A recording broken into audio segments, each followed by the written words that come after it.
Good afternoon. Good afternoon. Leonard. Good afternoon. It's great pleasure to meet you and have you in our exciting conference on financial inclusion as well as fintech. Yeah, thank you very much. Thank you. And I think it'll be a great interest to our audience to know more about yourself. And we would love to hear about your research and also your research institution. So please tell us a bit more. Yeah. So my name is Leonard Wantchekon. I'm a professor of political science, economics, and international affairs at Princeton University. I'm also the founder of the African School of Economics in Benin and in West Africa in general. Yeah. And my research, I have three lines of research. One is on political economy. Like particularly, I try to understand how you can make elections more effective in bringing about good policies.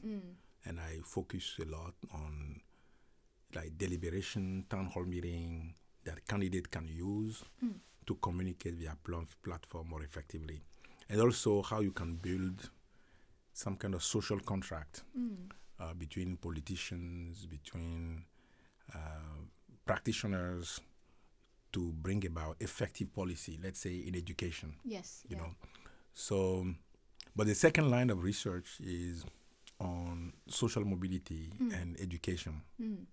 So I collected data from schools created in 19th century and distinguished between those who have been to school, those families who have been to school, and those families who did not, and trace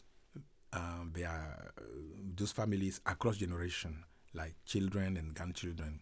This is in Africa. This is in Africa. And to be able to look at the effect of education on social mobility. Wow. And what is interesting about this project in particular is the fact that it shows how the education of one is education of many, many, many. Not only his or her family members, but also his and her neighbors. The way education spread across space and also across generation is something which is very, very important. So that's one type of research that I do.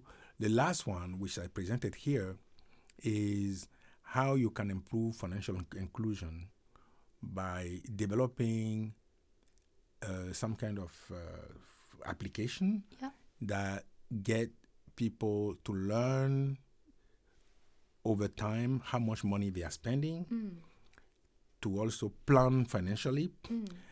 And this information, it's something that will get them to control, to have a better control of their personal finance. But more importantly, it's an information, for instance, that they can use to get loan from the bank. Because banks, for instance, if you have developed very responsible kind of spending practices, is something that can help you. So as a result, the application is something that will train people for financial inclusion.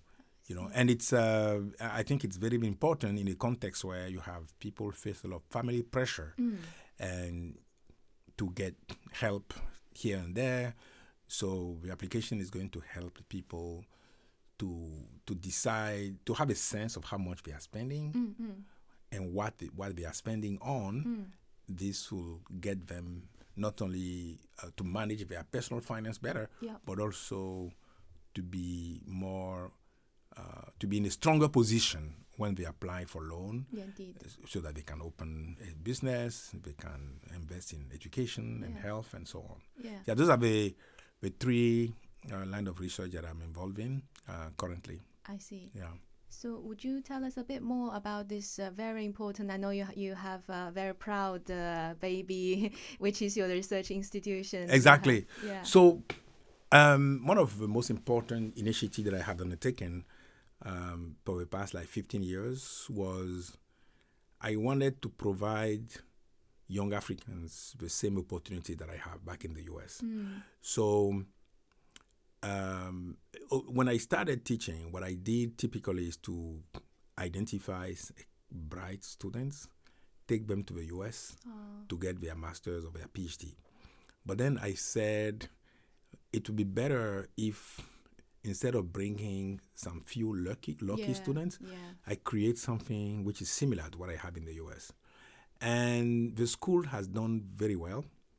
So for the past 3 years, for instance, we have been able to place about 20 students in top PhD program in the US. That's amazing. We have students from the school who are working at the World Bank, working at the World Trade Organization, at the UN, and many also at think tanks and so on. Like this project that I presented on financial inclusion is something that I did with the student from the school.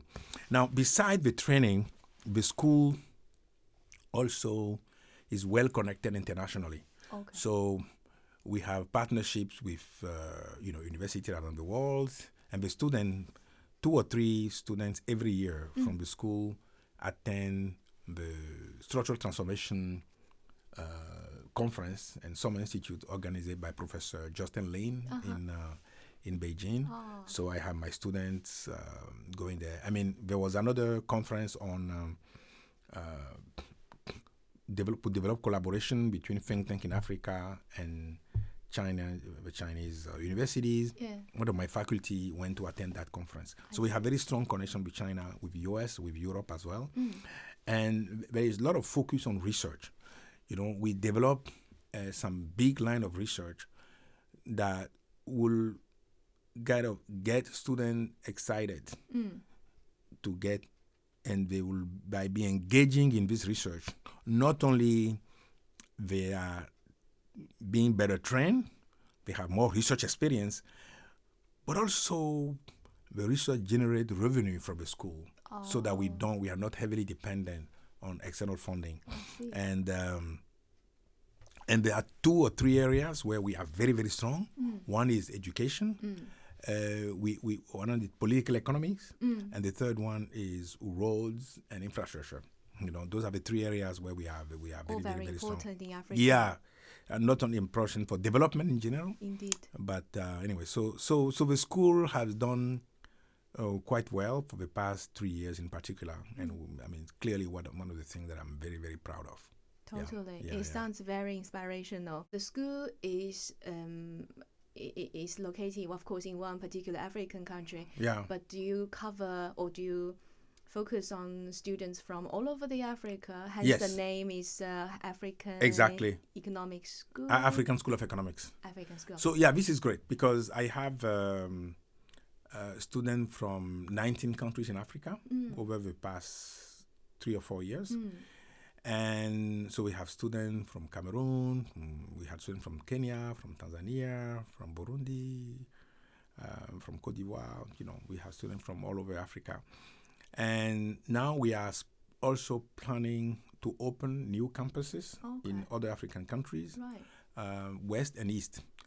But more importantly, we are developing some kind of franchise model, meaning that we are going to identify about 20 universities, and we are going to have a partnership with them to develop a undergraduate or master's program in the country.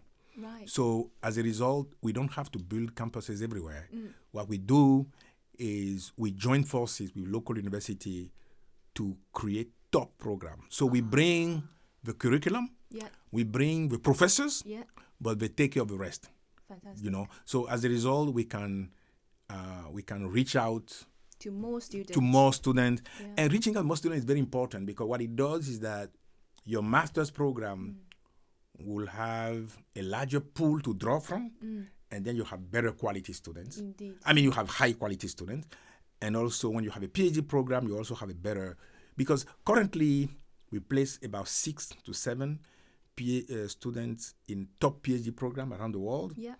We want to move it to 30 to 40, so that the needs, which is to train top African economics and social scientists, that need can be met.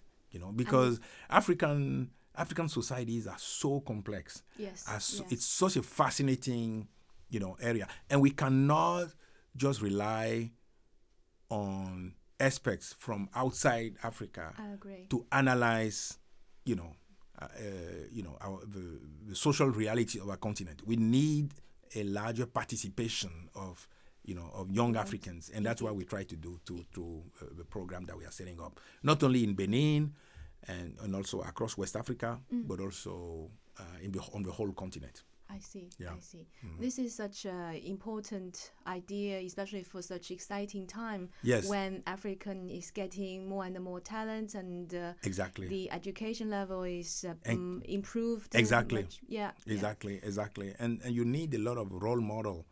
You need, if you have one highly talented, highly successful, student from one family or one community.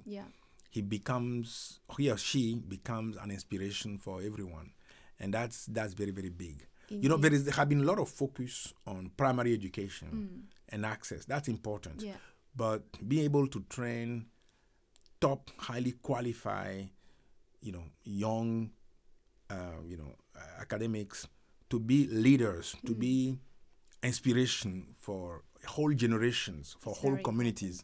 This is very, very important. Indeed. Yeah. Indeed. One important element also that we're trying to establish is we also want to reach out to African diaspora. Because if you take, there are Africans, students of African origins in Latin America, like Brazil, like Colombia, like Jamaica, like Haiti. We also have a large African American communities, and them too are very much underrepresented in academics. Yes. Like last year, there were 900 PhD awarded in economics, and only 17 out of 900 are blacks. So, and when I mean black, I mean Africans. Globally, in the U.S. universities, in the American universities, I mean, PhD in economics, there are 900 awarded in U.S. American universities, only 17 are black. So one of the things that we try to do is also to have partnerships with some American universities, open programs that will also bring African Americans, African Colombians, African Brazilians, so that what we are doing in Africa, it's something that we can also do at the global stage. Indeed. And that's very important, because one of the things that can be very helpful to develop collaboration and understanding between Africans in Africa, but the Africans everywhere. Yes. Because we share the culture, we share the history, and have a platform where we all interact. I think it's important. So we are planning to open also a small program in the U.S. that involves African from the diaspora as well. So in short, we have programs all across Africa, but then we are going to have a program also in the U.S. targeting African diaspora.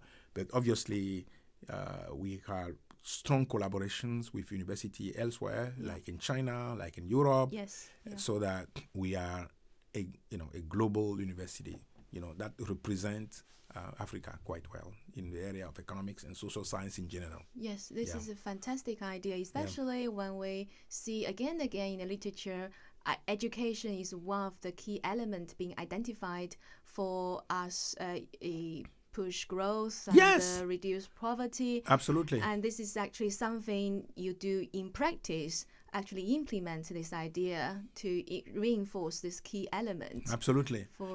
No, because I think education, it's not only an important element of growth, but also education, it's something that helps people to become more open-minded. Yes, indeed. And education is something that helps people to make better choices for themselves, particularly women, for instance, who get educated. For instance, they have less children, and they invest more on the children they have.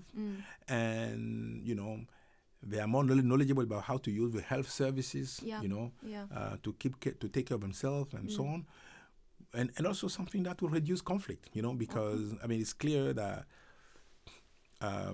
communities where education level is higher, people learn to deal with differences better. So education is something that massively important. Indeed. You know, and also the ability to look beyond your own community. You know, because I mean, for instance, what education does for Africans to be able to travel, even if they have not. Even if you have not been to India, you have not been to China, you have not been to Brazil, allows you to know a bit about those countries and see the similarities, what you can learn from them. Yeah. So, I mean, for growth, for more open societies, particularly at political level, and for esteem and development, you know, I think education is massive. And again, it's important to improve access, to get people in school, but also it's important that there is the brightest of the brightest. They have the opportunity to reach their top, so that they can lift up everyone from in their family, in their communities, and so on. You know, like for instance, I mean, like the place where I grew up, all the kids know my name, and you know their parents tell them, you know, if you work hard, you can be like Leonard. And then when I go back home, I try to talk to all of them to see. I might look somebody far away, but I'm like you. You know, when I was 10, 11, I was very much like you. You know, I mean, this connection that you can build, it's something which is massively important. Totally. You know, and so that's why it's important to involve to help access, but also to improve quality. Indeed. So that the best of the best can reach their potential. Indeed. Yeah. I think this explains your passion, your excitement in your presentation about the topic, because this is very much linked to your personal experience. Yeah. And it's a research topic very important to you, very personal to you. Yeah. And no wonder you get excited about it. Exactly. I mean, particularly, you know, I mean, I think that I compare research, my research in particular, to country music. You know, like country music or many similar kind of musical style in Africa, it's something that get people to talk about their lives, to talk about what they do, where they come from. You know, it doesn't have to be very sophisticated and so on. So every paper that I write, every major project that I work on, it's something that come from experience. You know, like for instance, I wrote a paper which has perhaps one of the most influential paper in economics today. It's on the long-term impact of slave trade on interpersonal trust in Africa. One day I was talking to my wife, and she said one of her friends in in middle school used to say, you know, this boy is going to sell you. This guy is going to make you disappear. And she was doing that. She was saying that in our local language. And I realized that, in fact, the meaning of trust in many African societies use the imagery of slavery. Like, for instance, when you want to say John cannot be trusted, you say, okay, John will sell you, or John will make you disappear. I see. Then I said, well, there might be some connection between slave trade and trust. And then I used the data. And then when I did the statistical analysis, I found the relationships. Wow. But then I came from this idea by just talking, you know. And then I also did a research on education and social mobility, where I explained how neighbors can be influential. It's also come from talking to my brother one day, and he said, why is it that in our family we are so highly educated? Why in my village where I grew up, there were, in my generation, there were maybe 40 kids from my cohorts, and 13 of those 40 have PhDs today. And I was like, why is that? And then I realized that it was a story of aspiration. Yes. You know, like the first one who was educated became the inspiration for, particularly for mothers who push their kids through school. So this became a big project that I'm working on. And also, as I said earlier today, I was, like, I get demand left and right of help and so on. And I was like, how do I deal with it? So I came with this idea that I'm going to make people accountable by saying, okay, you ask for money, I'm buying you a car. And then the car, you learn how to drive and you become a taxi driver. And then I'm giving you 4,000, but then you are going to return 2,000 to me and you keep the rest. The car belongs to you after 3 years. So, and I was like, maybe another way to deal with the issue is transparency. Is, for instance, let me have a clear sense of how much I'm spending. Yes. Because the problem with helping is it's out of control. Yeah. You know, like somebody comes, asks for funeral, you give them money. Somebody make up stories about his health, you give him money. So, and I said, okay, let's have an app where we actually register all this information and keep track. How, okay, so you can see that I face a personal challenge, and then I turn this personal challenge into research. And I think when research is developed, initiated that way, when you have this kind of personal connection to work you are doing, I mean, first of all, you want to push it, but for you, it's not work anymore. No, exactly. So it's not just work. It's more. It's like, first of all, it's self-discovery because like you know more about yourself. Yeah.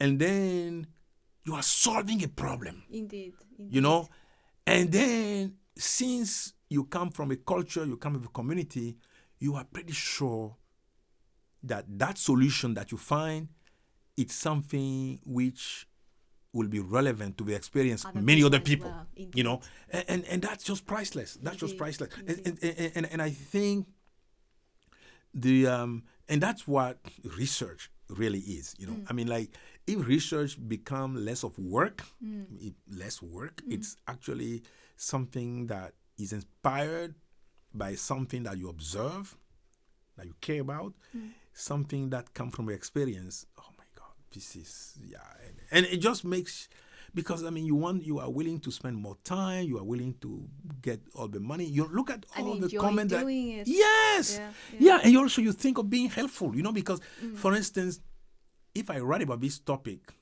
I'm not just going to spread the negativity about, like in Africa, there is a culture of solidarity and sharing that killing everyone, that destroying everyone. You can say, but it's not about, solidarity can never be bad all the way. It could be there are cases of people who abuse it, and there might be way of engineering solidarity that helpful. Yes. That is not self-destructive. Indeed. And that's why we need to think about. Because I mean, as I was saying during my presentation, like, the reason why people say, well, no African live $2 a day. Nobody lives $2 a day. Its nominal income is $2. But because they have help permanently, in kind, monetary, that help keep people, because the reason why we don't have famine in Africa, in African communities every year, is because you have this kind of solidarity, like, so, and this is great. The thing about it is that you want to make sure that help goes to people who need it. Yes, yeah. But also that people that you are helping also help you back to some degree. Like, for instance, I was saying during my talk, I would like to help my nephew and nieces, but also I would like my brothers and sisters help your kids. To help my kids. Not that they give them money. Is to say, I'm your uncle. You don't mess up. And so that when there is an advice that my son hear from me, but also hear from my brothers and sisters. Different thing, right? They can take it more seriously, and because one of the issues that people assume is that they think that, somebody who is wealthy, he has everything. Because we assume that money is everything. It's easy to get. Yeah. Yeah, not only it's easy to get, but also that you raise kids. The only way you raise kids is not just by giving them money and resources, by giving them attention. Exactly. But then when you are taking care of everybody's children, you are not giving all the attention that you need for your own kids.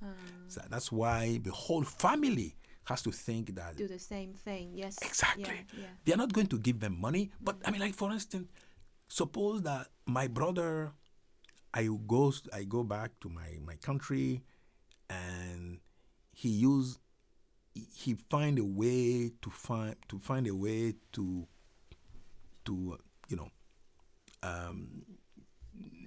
buy something very simple, which is meaningful. And my son comes and he give it to him, and he will show everywhere that my uncle gave me this.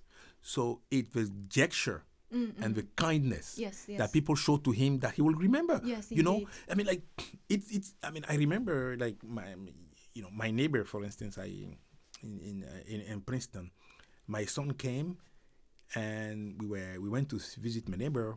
My neighbor is it's not even an African family, and my son was talking to them, and then my neighbor's wife was asking him so many questions about work, about his personal relationships, and he was so happy that someone attention. exactly Attention. and give him.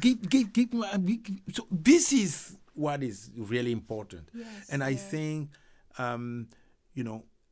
if we elevate kind of these relationships as something that mutual, something that multidimensional, we all be better off. But then we have to think about it. Yes, how to improve it, and we have the tools to do it. Because we are researchers. Yeah. Yes. We are researchers. We have tools to think about this thing and make suggestions. Yes, yeah, indeed. Exactly. It is. Now I can also feel the same way that in the presentation, audience on the floor felt the echo to what you said. Yeah. Although I do have a niece, but what I can see is this social network. Yes. This family's element in a society plays a big role that. Sometimes we just missed. We only notice our macroeconomic condition or firm level, but that's not the only thing, right? No, and also, like you said, you need to be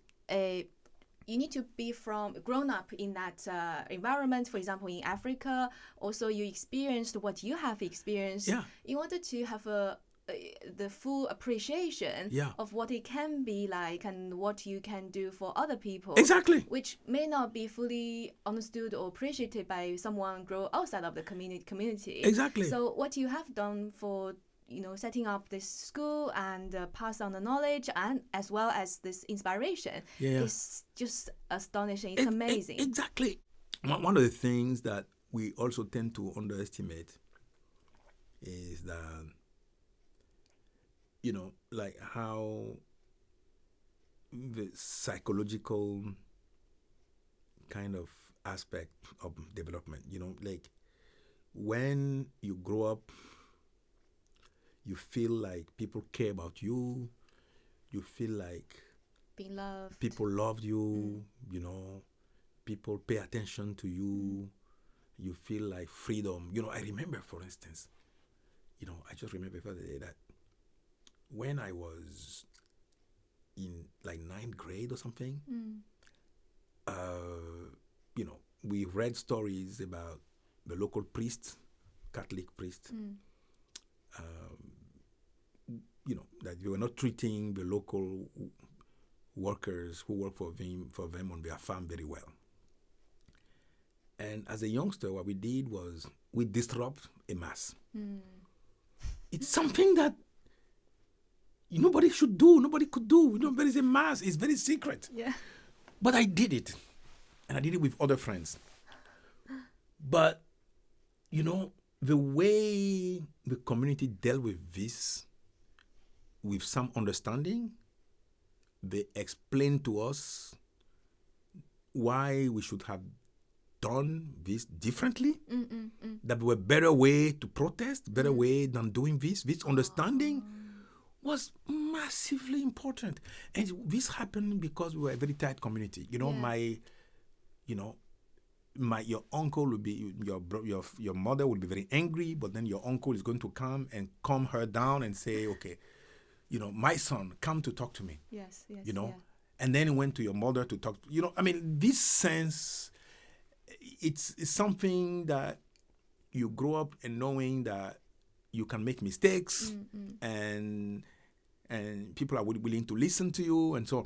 And this has massive effect not only on your personal development, but also on your professional development. Totally. So and those things, as you said very well, are not things that you can capture at macro level. No. You see massive growth and spectacular growth, for instance, like China has, like experienced. People talk about macro policies, like there is something, that a policy that somebody put in place, but then those policies have to be reflected at local level, in the family. And people who are going to engineer the change, they are family members, they are part of the community. And if all this is well aligned, then even small policy change can have big and massive effect. Indeed. Because we are not lack of successful policy or successful experience all over the world, right? But it doesn't mean we can easily transplant a successful policy from somewhere else to a place you need it. Then you expect it's going to be successful next day. No. Because you do need this environment, this institutional setting, Exactly. or even this social setting to be the correct one for that policy to work. Exactly. Right? Exactly. So that's why, for instance, my approach to economic research is multidisciplinary, because to understand economics and economic development, there are historical factors, there are social psychological factors, there are political factors, that are very, very important, and what's interesting is that those factors are not only things that you should describe and say this is good or bad. It's something that you can engineer. You can say, let's say, let's say I want education reform in this place. Okay, this education reform worked well in China, so it should work in Nigeria. You say, okay, can I find a way to get people not only to better understand that reform, but to amend it and to agree to it and to make it work? Yes. There are ways there are creative ways we can do that. Indeed. And you see what I mean? And that's why economics has become. Economics is not just like numbers, regression. It's engineering, social interaction for the good. And that's what some of the political economic research does. Yeah. That's some of the thing that this is very important as well, because to understand those details, you need people from the context. Like if there is somebody who come from the UK or come from France or come from the US to live in the community, let's say for a week or 2 and 3, it's not the same. He's not going to get it. No. So that's why, to come back to what we were saying earlier, setting up a school of this quality in Africa is also very important for that reason. Fantastic. Exactly. I totally agree. I think after listening to your sharing of experience and inspiration, I become very jealous, because as an academic, you actually have the amazing things that every academics would hope to have. You have a combination of doing research that you care about, you're interested in, and you have something totally derived from your personal background Yes. and the interest as well. Yeah, yeah. And then last one, everybody hope their research would have impact, would Yeah. have implication to the community, to things that they care about, which you already have because you care about education, you care about growth, and then you already deep into this water and set up your own school. You already see the impact and how the next generation through education doing what you hope. Exactly. But then you know what is it's very important, but then not everyone sees research that way. You know, there are part of the profession which is very kind of mechanical, very like, okay, research is I read something and then there is an assumption that they make and I want to change. You know, like research built on research. It's not, and also we don't see our impact going beyond just writing papers. You know, being able to create institution programs, you know, is also very important. I mean, like for instance, you look at what's happening here at SOS, you know, like the Global Finance Center. I mean, some faculty can just try to get funding for their own research. They don't think necessarily about setting up a center that will magnify the research that they do, but at the same time bring people from different places to come and share their experience. You know, and so what the kind of research that we need to promote are also those who are institutional builders. You know, who care about the next generation. I think this is very, very important. And allowing me, like you are doing now, to talk about that part, I think it's very, very, very, I'm very grateful, and this is important. Because people will just ask you, what are you doing? You know, I'm doing this project. I published 20 papers, you know, I won this prize, I won that prize. But academics, there's more to it. Exactly. And but then this is why the orientation of the conversation we are having to focus on the institution building part to the impact part. Yes. And also how you can develop passion for your own work because you feel like it's meaningful, because you feel like it comes from somewhere. This is very important. This is very inspirational for a young researcher like myself to know. We know, but see it actually happens and see how this individual connection and the proud in doing what you are doing. It really transforms the quality of the research as well. Exactly. But then the quality of research is improving because you get this feedback, the excitement, and so on. But also at that level, it's very natural. Progress, improving the research is very natural. Because you get excited about it, you get a lot of feedback. And also you have a sense that you are touching on an important problem that people are interested in and so on. This is, I think it's great. I'm very glad that I find the right combination between my personal experience, my the research that I publish, but also the institutional building kind of work that I'm doing. Like being able to find the synergy between the two. Indeed. You can bring all together. It's very lucky for you, but it's also very lucky for the people have been impacted or inspired by you. Thank you. You have changed. I'm sure you have changed the community around you in a way you probably even didn't expect. That's all you can expect. Thank you so much for sharing this wonderful experience and inspiration. It's a great pleasure. It's a great pleasure to have you. Thank you. Thank you very much.